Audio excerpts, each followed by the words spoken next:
Aloha, and welcome to Feast, Dish, and Dialogue, a podcast presented by the Hawai'i Ag and Culinary Alliance, sharing conversations from the Feast Summit at the annual Hawai'i Food and Wine Festival. Here, leaders across food, education, agriculture, sustainability, and tourism come together to explore the future of food systems and hospitality, and how culinary sits at the center of the visitor experience in Hawaii and beyond. In this Feast Dialogue episode, we bring you a dynamic panel, Staffed for Success, shaping the next generation of culinary and hospitality professionals, recorded live at the Feast Summit. Moderated by Young Yoon, Executive Director of Ment'or, and featuring panelists Wendy Hensel, Kelly Sanders, Craig Anderson, and Mike Palmer, this conversation brings together hoteliers, educators, and workforce leaders to explore how the industry is rethinking recruitment, training, and mentorship to prepare the next generation for long-term success. Pull up a seat and join the dialogue. I'm truly honored to be here to moderate this amazing panel, Staff for Success, Shaping the Next Generation of Culinary and Hospitality Professionals. So I want to introduce this amazing panel.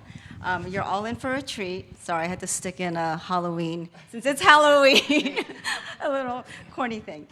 First, we have Wendy Hensel, Wendy serves as the president of the University of Hawaii. She's a trailblazer in higher education leadership and previously served as the dean of the College of Law and later provost at Georgia State University. And she also was the executive vice chancellor at the City University of New York, which is where I'm from. She's now working to create a strategy that partners industry with academic programming to better prepare students in the workforce. Welcome, Wendy. Next, we have Kelly Sanders. Kelly is president, and you have some fans. He's president in Hawaii of Highgate Hotels, overseeing one of the largest hotel portfolios in Hawaii. With decades of hands-on experience in hotel operations, Kelly has seen firsthand the challenges of building and sustaining a workforce in such a competitive marketplace. Welcome, Kelly. Sitting next to Kelly, we have Craig Anderson. Craig is vice president. I love it, all these fans. Craig is vice president of operations at Mauna Kia Resort with a career that started at the Culinary Institute of America. So nice to have an alum. So he started working in kitchens, but he has risen through the ranks to senior leadership, embodying how culinary education can lead to long-term success and management careers. So welcome, Craig. And last, we have Mike Palmer. Mike is the managing partner at I hope I'm going to pronounce it correctly, Ho'okipa. Yay! Partners LLC, and he also serves as the chairman of the Hawaii Restaurant Association, so just a small role. With deep experience in restaurant management and business strategy, he provides leadership and strategic direction to one of the state's most influential hospitality organizations. So welcome to Mike.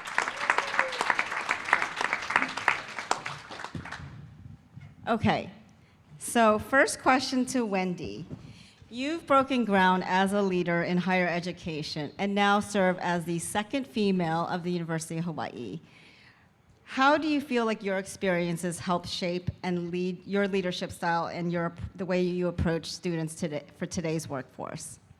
Yeah, so I really enjoyed listening to the keynote because it's true. The experience that students coming in are wanting and engaging with is very different than it has been in the past. And so I think I was actually trained in a very innovative environment for universities about asking the question, how do we continually get better? How do we continually improve in order to serve the students at the center of our mission? So that kind of training, I think, bringing that eye here to the very special place of Hawaii and the magic that happens here hopefully will help us get to a future place where we are very responsive, not only for the students and faculty, but more importantly for the state.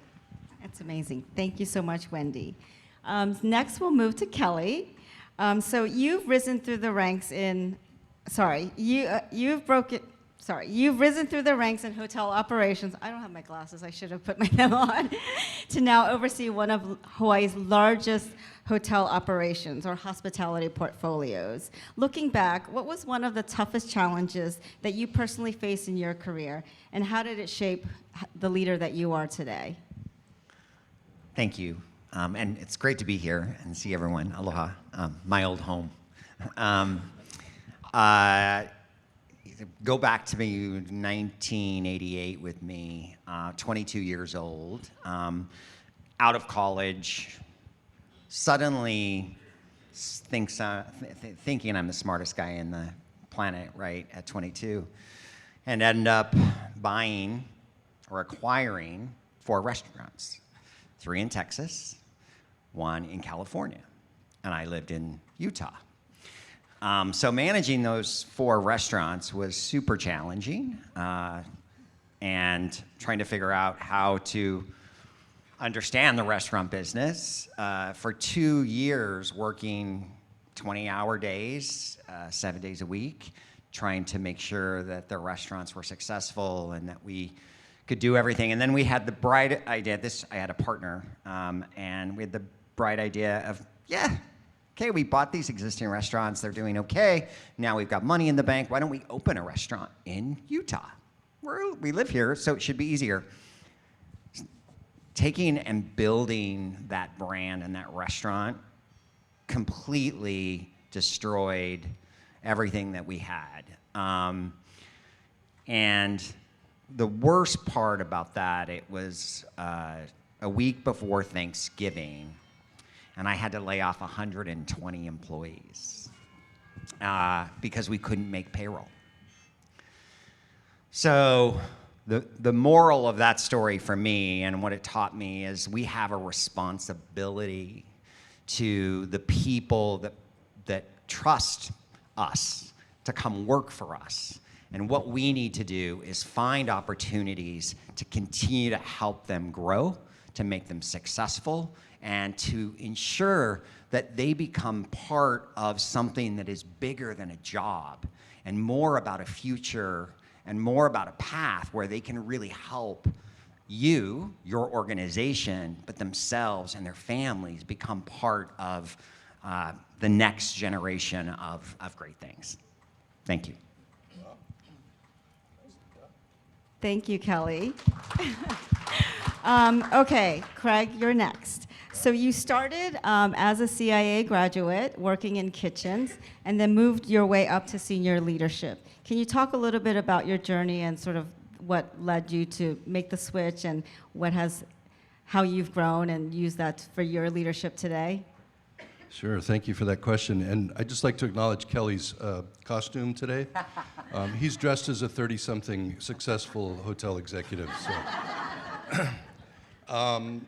So my culinary journey actually started as a child laborer on our family farm in Wisconsin, working for my grandmother, pulling weeds and harvesting vegetables and fruits from the garden. And that was my initial inspiration to get into the food business itself. Graduating from CIA, I vividly remember the career day where I was interviewing. They had like a speed dating setup with businesses that came in to interview potential graduates. And I was interviewing with a chef from Four Seasons, and he asked me a question. He was this big, barrel-chested guy, huge grin, furrowed brow, just a really intense guy. And he says, "Tell me how to cook a duck." So it's like, okay. I said, well, I'll probably either braise or confit the leg and then sear the breast, kind of medium rare. He said, "You're hired." So I was like, whew, I passed that. But I ended up working for Joe Cochran at the Four Seasons in San Antonio, Texas. And he was the kind of leader that would gather people around and do demos and demonstrate technique to the staff. And not everybody was there. So whoever was on shift would get the benefit of his teaching. And he was super passionate about it. He would go into fine detail, and whether it was, souffle potatoes or his recipe for gooey duck stew, it just exuded from him this passion that he had, not only for cuisine, but for helping others reach their potential. And then you would see it, other guys in the kitchen would then do their own little mini-me versions of what he had shown them to those that weren't there that day. And it really cemented for me this notion of passing on the knowledge, of helping people reach their potential, because ultimately that's what it's all about in terms of growing a workforce. Later I worked for a guy, Steve Shallett, in Tucson, Arizona, and his adage was, it's not who you know, it's who you grow. And he was a guy who could see in someone a talent that maybe they didn't recognize in themselves, and he would be the guy to tap them on the shoulder and say, hey, have you ever considered doing this? And oftentimes they had never thought about it, but he saw something in them and invited them into a position that ultimately would change their lives. So working for those two guys were really kind of important moments in my career that helped me where I am today.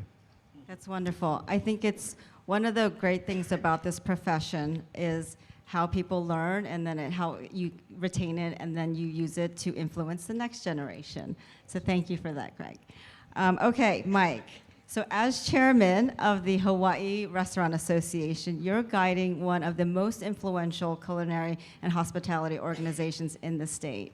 How do you handle that in terms of developing the workforce in Hawaii? Thank you, and aloha. Thank you for having me here today.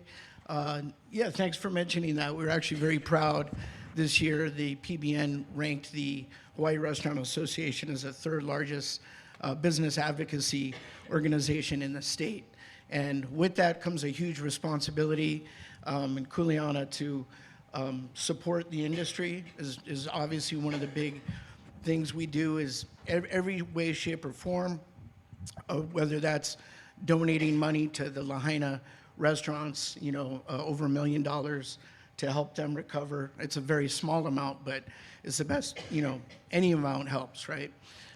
So to help current business leaders, owners, restaurateurs in the state by offering resources to help them, for example, with hiring ideas, bouncing ideas off each other. Networking is a huge part of it. Plus, we also have affiliate members, right? All the companies that support the restaurant industry in every way, shape, or form. So just having that huge community of support is one of the huge advantages of being part of the HRA. And we represent all restaurants. We represent over 4,500 restaurants in the state, which is 90,000 employees, if you can believe that. Third largest employee group in the state behind federal and state government. So we take the role very seriously.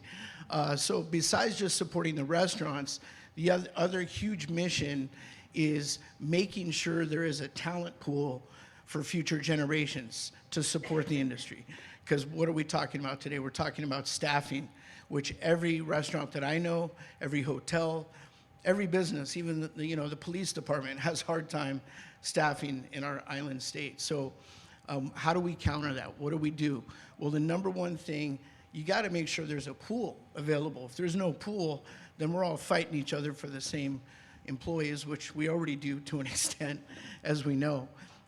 But to do that, we support, and most of the money that we raise goes to the HRA Educational Foundation, which is supporting 16 public high schools in Hawaii through the Pro Start program, which gets talented, young kids interested in culinary. A lot of them have a passion.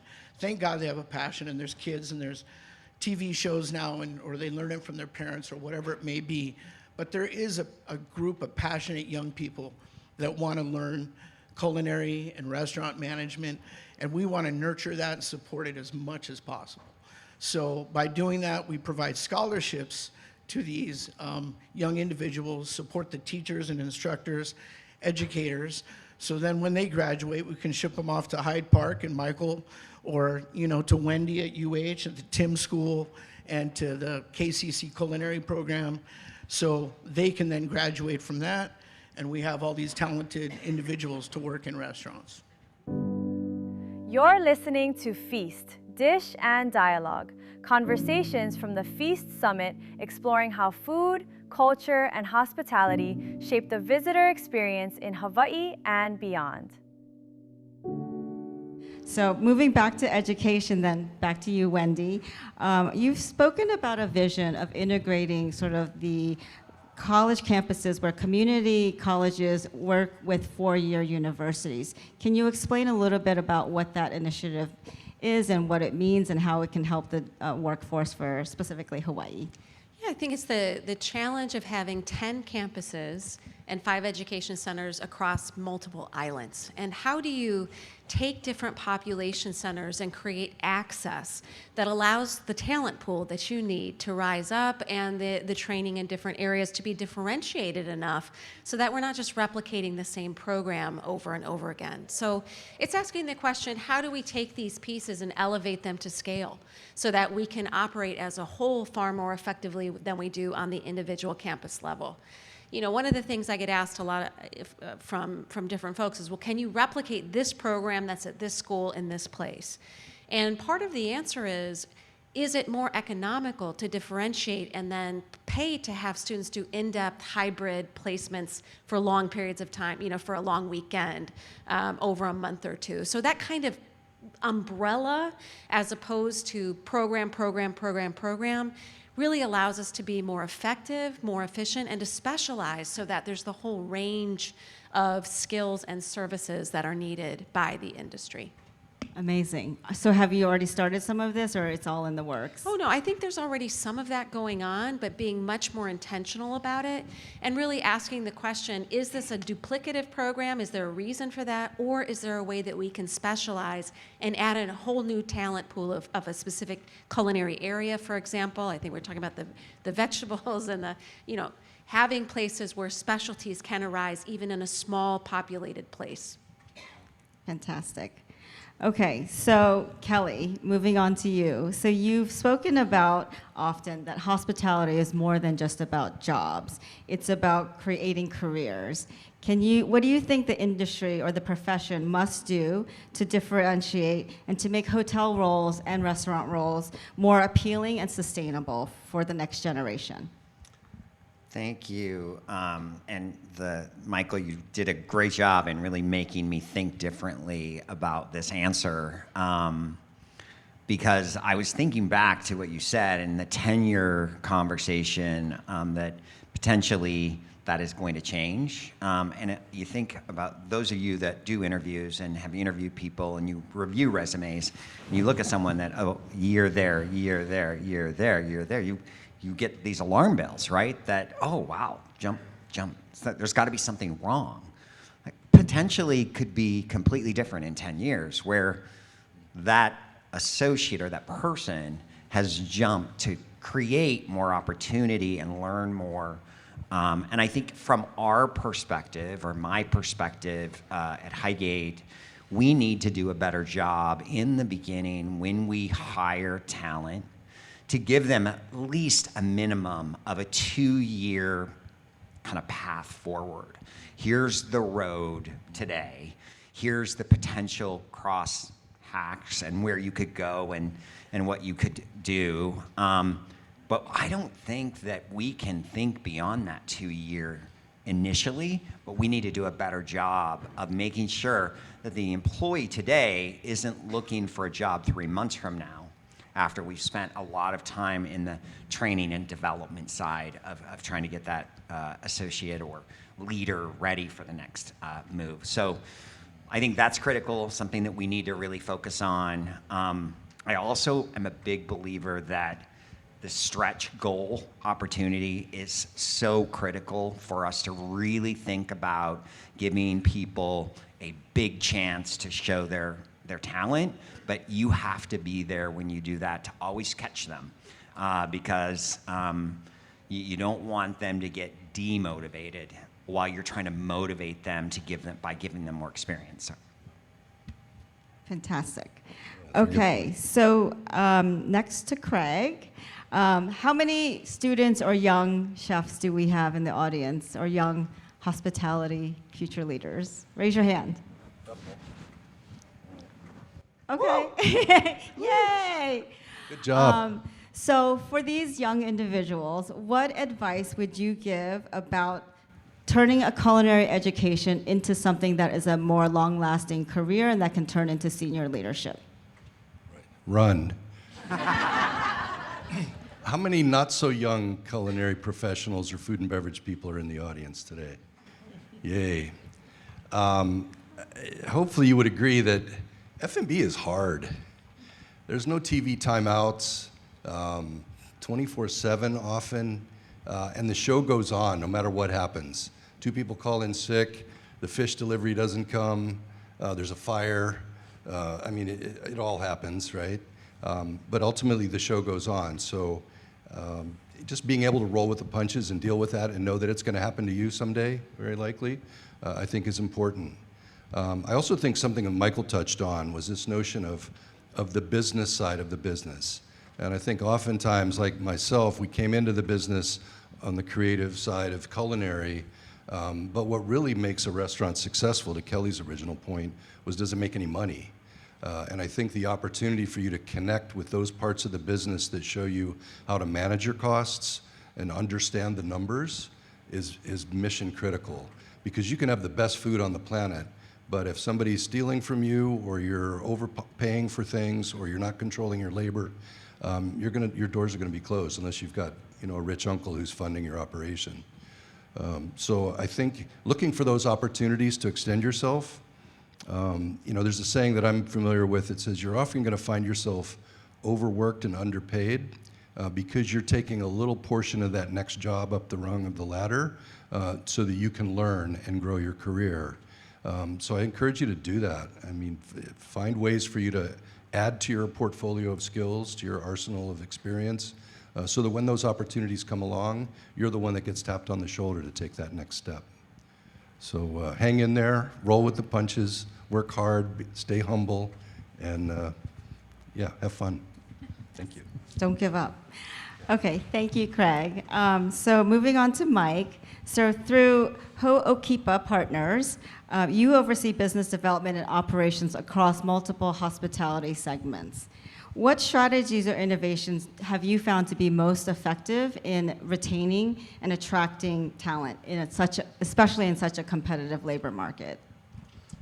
Thank you. So attract and retain. I think I've heard every single person up here, including Michael, talk about those 2 words. That is the key to everything. And I think, everybody, that's the reason you're all in this room. I'm curious, by raise of hands, how many of you work for an organization that is 150 employees or more? Raise your hand. Okay, it looks like more than half, almost. How about less than 150 employees? Okay. So the main thing is we're all in the same boat, right? Whether you're the Sheraton, you're Marriott, or you're a mom and pop one restaurant operation or a boutique hotel. Everybody, we're all in the same boat. Staffing is mission impossible, right? And so I think attracting the right talent and making sure there's a pool, which we already spoke about, and making sure those future generations are interested in the industry, excited about it, that we're representing it well. So how do you attract them? Well, one thing I've learned in my career is company culture, the culture you have, whether it's one restaurant or you've got 150 hotels, that culture is what is going to attract people. We all know pay isn't number one. It's the full compensation package, but culture is paramount, especially when it comes to the retention of employees. And it doesn't matter. I think if you're a big 150 plus employees, you got an HR department that is probably working really hard to create a company culture, even people that are full-time salaried people, creating a program to attract and retain, keep employees happy. But even if you're a small organization without that infrastructure or a huge HR department to help you with that, you still have the same challenge. And for those of you, I say, The leaders in your organization, the managers, it starts with them. Okay, they have to have people skills, and if they don't, you better darn well make sure somebody on your leadership team has those skills to interact with the staff and make them enjoy coming to work every day. Because, you know, like we said, we got the fires, people don't show up. That's across the board for everybody. You know, every day you don't walk into a perfect environment, everything goes as you plan. So you want people on that team that are gonna be through it, be your ride or die, no matter what. And what's gonna keep them happy, it's that company culture, it's that, you know, that leadership you have and saying, hey, you know, I'm gonna give you a free employee meal today, thanks for working in a couple extra hours, whatever it may be. And it's little things go a long way. That being said, there is no magic recipe, because I tell everybody in Hawaii, the labor market is competitive. In Oahu, Honolulu, even more competitive. In Waikiki, really competitive. Outer Islands, God bless you guys. that is really challenging. But we're all in the same boat. So what can you do to counter that? And I think making sure you have the right leadership, and then creating a culture which doesn't have to, you know, have all these bells and whistles, but it just starts with small stuff. Just writing a thank you card to your staff. And I think flexibility is huge with the younger generations, letting them know. Like, one thing I say, I think blackout periods are ridiculous. You know, why have a blackout period for taking time off? We got people have families on the mainland that aren't born and raised in Hawaii. But guess what? We got people that were born and raised in Hawaii. They're going to be here, and they're off school during Christmas or holidays, and they want to work. So I always say, hey, if we can make it happen, we'll let you have the time off. You know, but if we can't, we got a business to run, so we'll play it by ear. If you only have 3 people that want to take off during that time, let them go. If you got 20, you got to make some tough decisions. They can't all go, you know. So I think it's little things like that. But again, your leadership, and then the company culture you have, and then I'd say third is the complete benefits package. Feast, Dish, and Dialogue is presented by the Hawaii Ag and Culinary Alliance, the nonprofit organization behind the Hawaii Food and Wine Festival. Founded to strengthen Hawaii's culinary and agricultural industries, HACA connects world-class culinary events with year-round investment in education, workforce development, and local agriculture. Through programs that support students, entrepreneurs, farmers, and hospitality professionals, HACA works to ensure Hawaii's food and hospitality ecosystem continues to grow, innovate, and thrive. So I'm going to go slightly off script for 1 second. So all of you are very established and successful and have been in this industry or profession for decades. What is it that keeps you motivated to really keep going and to focus on the next generation? Like, what do you want your legacy to be, and why do you want people to get involved? Mine's easy. It's the students, right? The ability to shape and elevate someone in front of you who wants something for themselves and their family, and potentially to transform not just their life trajectory, but generations of people. I mean, that really is the American dream. It's the kind of thing that we all should be able to gather around and support. And yeah, whenever on the hard days, that's what I remember. I love it. How about you, Kelly? Yeah, mine's easy too. I would say you never quit your family. And in hospitality, we build families. And we are super connected. And we want to live and die and drive hard together from morning till night to drive success. And so you just keep going. I love it. Craig? I agree. Yeah, I think for me, it's helping people reach their potential. You know, somebody took a chance on me one day, and probably somebody took a chance on all of us in here. It's one of those human truths, you know, being in control, being understood, belonging.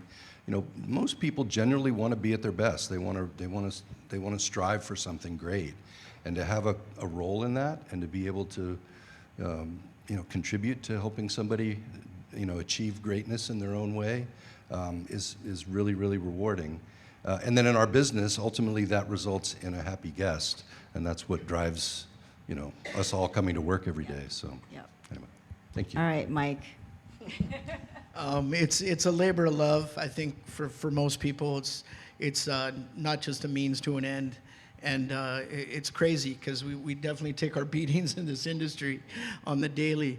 But I think it's the successes and the rewards, the sense of community, what everybody talked about. A lot of people, it's their home away from home. And then ultimately the guests that are always looking for somewhere to go to celebrate a birthday, to celebrate an anniversary. There's so much revolves around food and beverage. You rarely hear about get-togethers where it's not involved. It's a social thing, and it's amazing. Like when you think about our industry, and in a prior life, I would tell people we had a restaurant that a lot of people celebrated birthdays and anniversaries at, and then the team meetings, pre-shifts, I'd say, how special is it that these families decided to spend the most special day of their year with us, on their birthday or on their anniversary? And then here in Waikiki, you got people on family vacations, honeymoons, you name it. And they want a great meal, great view, great service. And we're all obligated to figure out how to provide that to them. So it's a big responsibility, but I think it's also what makes it exciting. I think it's why a lot of people get in the industry. I think some people start because it is for a paycheck, and then they develop a love for it, whether it's on the culinary side or on the leadership side. But yeah, it's been a minute, and I still enjoy it, and I tell everybody my favorite place is to be out on the floor interacting with the team and the guests, although I can't always spend my time doing that. So No, I think that's one of the most special things about this profession is how much everyone cares and how it is just a big family. And I've been with Ment'or for 12 years, and I often talk about everyone who I work with, whether it's a young chef or some of the esteemed chefs, but I call them all my children because it really is a family. And I think to be a part of all these special moments, like all of you do so much and impact so many lives that you may not realize it, but you really do. So like kudos to everyone for all that you do if you're in this profession, because it really is a rewarding profession and unlike any other one out there. So I think I applaud all of you for everything that you've done and continue to inspire the next generation. If today's conversation inspires you, we invite you to experience it in person at the Feast Summit, returning Thursday, November 5th, 2026 in Honolulu during the 16th Annual Hawai'i Food and Wine Festival. Mark your calendars, tickets go on sale this May. Learn more at hawaiifoodandwinefestival.com. So I want to open it up for some questions. There are 2 mics. If you want to go to the microphone and just state your name, your affiliation, and then your question, and I'm going to invite Michael to come join the panel. Hi, just to set the context, I'm Dave Evans. I am a professor and department chair over the Hospitality and Tourism Education Department at Culinary Community College. I've got several of my bosses here today, so this question relates to them. Earlier, Michael, you mentioned that future employers are going to be looking for competencies rather than degrees. So I'd like to throw this question out to everybody on the panel, starting with President Hensel, who we are in the business of providing degrees. Where do we come in with that as far as we make that shift? And then for the other gentleman, I'd like to ask them that same question, because many of you have historically hired our graduates, looking specifically at our degrees and looking for them to go on for future degrees. So I kind of want to get your impressions of that shift that'll be going on. So if I could start with President Hensel. Yeah, so I think it depends on the industry that you're talking about, right? I mean, obviously, there is a shift to provide whatever level of education is needed in the format that's needed at the moment that it's needed. That's the shift that's happening. Talk a lot about, we started as an agrarian society, so we have 3 times that you can start at a formal university. That's crazy. That's not how things work anymore, and we need to get on top of those kind of trends. And frankly, universities are organizations that don't move very quickly, and so that's the struggle for us. Do I think degrees become irrelevant? Absolutely not. I think we are training people to learn how to learn over the course of their lifespan. You know, as we become more and more talking about the least common denominator through AI, that you don't need depth of understanding and you don't need, what you do need more than ever will be critical thinking skills that allow you to skeptically encounter data and information that is generated at a pace that is overwhelming. And we're sitting in that kind of moment right now, and we're just at the cusp of it. So it will accelerate. So, you know, where do I think it needs to evolve? Absolutely. And we are talking about stackable credentials and skills building into, you know, non-credit, into credit, into associates, bachelors, et cetera. And I think all different organizations have a role to play in that. But overwhelmingly, the two things we need to do is give you a love of learning that lasts a lifetime, because you will be doing work that we don't even know how to train you for outside in teaching you how to learn. And so that will be the piece. The other response, I think, to that trend that I've been talking a lot about recently is I think we need to move toward a stronger apprenticeship and internship model across all of our degree programs. You know, and you can see the mental health issues, just aside from the competency issues. Young people are disconnected from place, from people, living in a virtual world. And our ability to sort of shift through this moment of such incredible change and ground them in place really lies in that internship and apprenticeship. So I'd love to speak with the rest of the folks up here as we're just getting, you know, we've been doing that work, but not in a way that was holistically driven across the board. And if there was ever a place to do that type of work where we can help you and you can help our talent pool, it has to be Hawaii for food and beverage. So that's something that I think we'll be talking about. All in. Love it. Amen. Yeah, your comment about internships, I think, is spot on.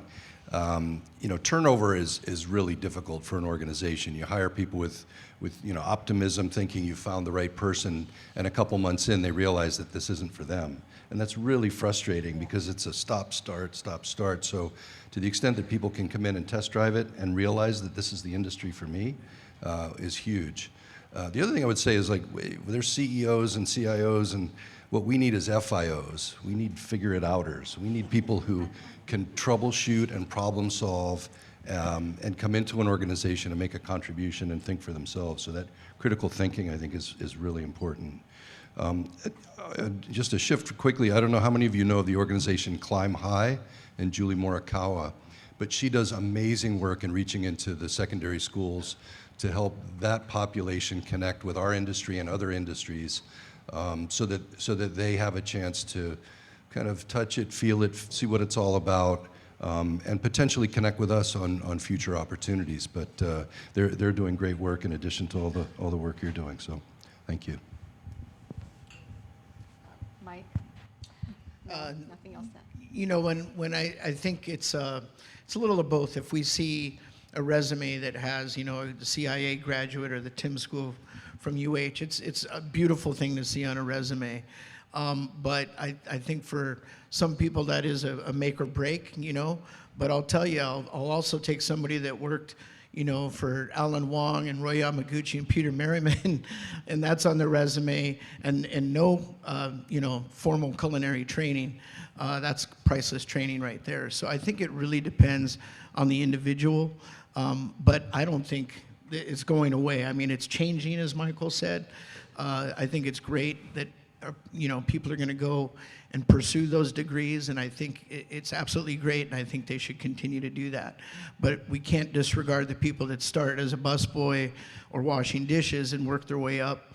To me, it really depends on the combination of what's on that resume. So, and with AI and online learning now, it's a constantly evolving, you know, landscape. So, you know, but, you know, God bless the education, higher education, I think is great. And it teaches you, you know, skills that you might not learn, even if you're working for great individuals and great organizations. So I think it really depends.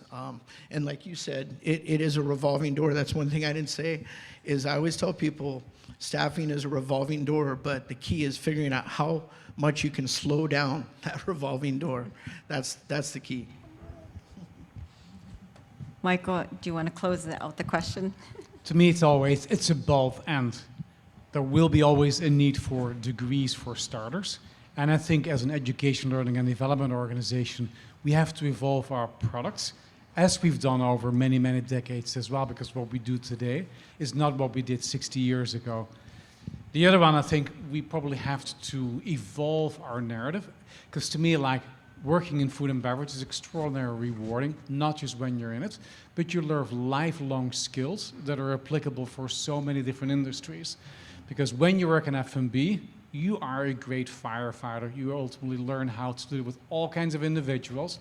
And therefore, even if the F&B industry is not your lifelong destination, spending time in it early on is ultimately a life changer. And you'll never go hungry. Good bonus. Any other questions?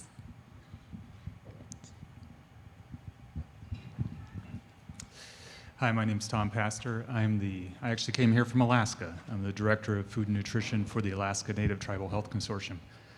I had a completely different question in mind, but what I started to think about was you've talked a lot about new graduates or new people to the industry. I wonder about succession planning. Do you have a more adaptive approach to succession planning now? Because I've been a leader of leaders for some years now, and what's always interesting to me is the person that leaves the team, or people that I make available to the market, as I've recently learned, when they don't have somebody ready to take the reins behind them, I consider it a failure. So what do you have, how do you approach succession planning now with more of an adaptive look? I'll start. I think it's super critical that we understand what the three questions that we're talking to every one of our leaders about. What is the now, and what is the next, and then how do we get there? So that we're constantly working to make sure you have that person ready for when that position comes available, or the opportunity of scalable growth is also a big challenge. As you know, we took over 7 hotels in the last 10 months, and like scaling that many hotels in that short a time and trying to find the right talent at every single level is very difficult. So it's constantly working to make sure your team and your talent pool is always evolving and training and learning. Yeah, I totally agree. Kelly and I worked together for the same company at one point, and we were fortunate that that company invested a lot, and there was a lot of corporate-driven training, and I think both of our organizations continue that culture. Our monthly staff meetings are a learning opportunity for the managers. It's not a around the room, give us an update that I can read in the daily buzz. It's having them leave the room with a skill set that they didn't have when they walked in. So we're continuously investing in their growth so that when those opportunities come along, they're ready for it. So it's a daily, ongoing, never-ending process. But it's a really good point. It's an issue for all of us as people. What did you say? When you've offered them up to the market or something? Yeah, that's a great way to look at it. It helps me feel better about it the next time someone leaves. Yeah, good question. If I can add one thing, just specifically, I know it's a different industry, but in my performance reviews, I will always ask people who they've identified as their successor. And what did you do to help prepare that person in the event that they step up? Not as that is the person who it will be, but to constantly remind people who are under you that that is part of their job, to train that next generation. So that can be a good reminder. I'll add 2 more elements to it as well. So what I look for is leaders who are well connected in the broader industry, because some of your successes will come from outside of your own company. So are you networking, and do you have people in mind? And I think, and I lost my second point. We'll come back to it. Yeah, and just back to that, going back to our common background and probably continuing practice, Annually, we ask people when they get their performance appraisal what they want to be when they grow up. And we do a comprehensive talent review meeting with our senior executives where we list all of our managers, what's their next role, and who's their potential backfill.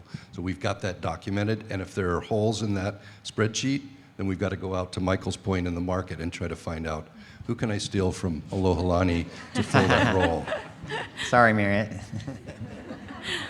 Okay, the last one I remember my point again is that if you become a talent developer and you spit many people out to the broader industry, top talent will find you because they know when they join your organization, they might be with you for a period of time, but they will see an acceleration of their growth as well. So it's a shift in your mindset. It's almost like the more people you develop, the more talent will find you as well. That's a really good point.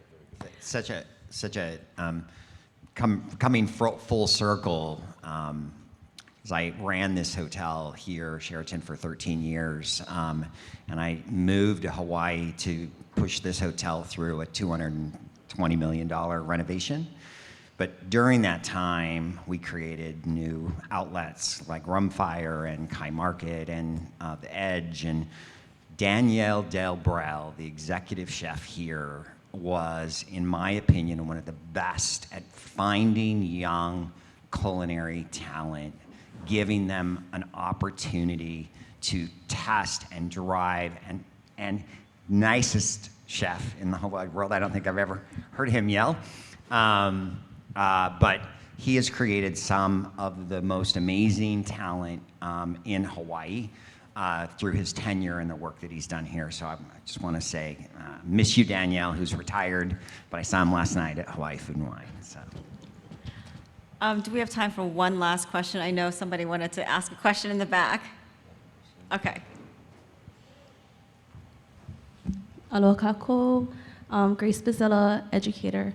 My question, first of all, I want to thank all of you for what you do in your respective industries and working with the younger generation and making those bridges and working with our younger workforce. And I really want to appreciate the story of the young man who talked about his childhood on Aina with his ohana, right? And my question revolves more with that, I think, because I'm hearing secondary education as well as high school, and if we're looking at that, that's like 14 years. So my question is, are your respective industries pouring into the next generation? Like, are we thinking birth through that gap? Because I really believe that if you're gonna start in high school, which is better than later, you're missing that many years of putting real taste for food, especially here in Hawaii. When we look at, tomorrow what's gonna happen in Hawaii, and the already gravity that hits children 0 to 14 in Hawaii, I don't know what percentage of those people know what kalo tastes like. I don't know what percentage of those people know what ulu tastes like. I don't know how many of those people have eaten from Aina. I can almost guarantee everyone's had a spam musubi and a cup of noodle. But other than that, I don't really know. And I believe that if we are preparing for the next generation of culinary and hospitality professionals, that we want these children to have that ono, to have that taste, that vibrancy of what Hawaii is from a very young age, so that when they do have the opportunity to learn how to work with these ingredients, they already know how it tastes. And they know the difference between kalo grown in Hawaii and kalo grown out of Hawaii and what that tastes like. They know what ulu that is already at its peak stage tastes like. They love ulu because it's not ulu that's been harvested before its maturity. They understand the texture that ulu has. And so my question, and maybe my ask for the future, is that we collectively find ways to pour more into the younger children, right? Find ways to change food in school, and to make it where it's not just on the plate. You know, they have poi in schools now, that's great. And it goes to waste because the keiki don't know how to eat poi, right?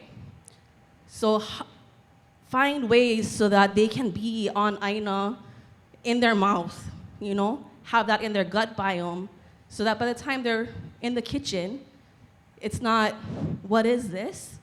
Or, you know, how do I work with kale? I know how to work with kale. No, here's ho'i'o. Do you know how to work with ho'i'o? What is that? You know, how do we create the vibrancy that is Hawaii within our Hawaiian population here so that we can deliver this destination, you know, culinary arts that we want to say that we have. I feel like we can start earlier. And I feel like you folks are the people that can do that. And I'd love to hear if that is happening and or how it could happen. Okay, so great question, big question. Who wants to take this on? Mike. Well, sorry, I'll be quick, but thank you for bringing that up. I think it's great. I think it's a great aspiration that, you know, we could have our keiki learn at the earliest age possible. And I think it obviously, you know, we're not up here to do parenting coaching, but I know at least at my house that the dinner table is a sacred place that unfortunately I think a lot, you know, younger generations, we've lost that. You know, and you can blame it on a number of things, but you know, I believe, you know, eating dinner together as a family is absolutely critical in child development. You know, with the TV off, devices off, have a conversation about the day, about what you're eating, the ingredients, where it came from. I think that's a beautiful thing. So if we could get parents to agree on that, that would be one. I think taking it to the next level to the school system, you know, it's great, you know, like I said, with Pro Start in high schools, doing that, taking it to elementary schools is what I'm hearing you say, is it's definitely an uphill battle, and it's something I think, you know, as an industry, it is something we should promote, you know, improving school lunches, you know, improving the health of school lunches. And, you know, there's all kinds of things that impact that, you know, financial challenges and whatnot. But starting there, you know, and having conversations about it and not ignoring it, I think is huge. So thank you for bringing that up. I think that's a great point you made. Yeah, thank you. Wherever you are, there you are. We got connected with an organization called Charlie Cart, and they make these portable kitchens that are self-contained, that comes with a recipe book, and they are in I think they're in about 600 elementary schools around the country, and it basically is a hands-on learning experience for young children, where they can touch and feel, they can taste the difference between a Granny Smith apple and a Red Delicious apple, and learn about apples. And at the same time, it's introducing a nutrition component to their early development. And by being hands-on, they also learn a little bit about how to find their way around the kitchen, and might find that it's a passion of theirs. I'd be happy to connect with you after the session and give you some information. So, thanks. Well, I think our time is up, or we've actually gone over time, but I want to take a moment to thank our entire panel. So Mike, Craig, Kelly, Wendy, and of course Michael from the CIA. Let's give them a big round of applause. Mahalo for listening to Feast, Dish, and Dialogue. If you enjoyed this conversation, subscribe and share it with someone passionate about food, agriculture, and hospitality. To learn more about the Feast Summit and the Hawaii Food and Wine Festival, visit hawaiifoodandwinefestival.com. Be sure to join us for the next episode of Feast, Dish, and Dialogue.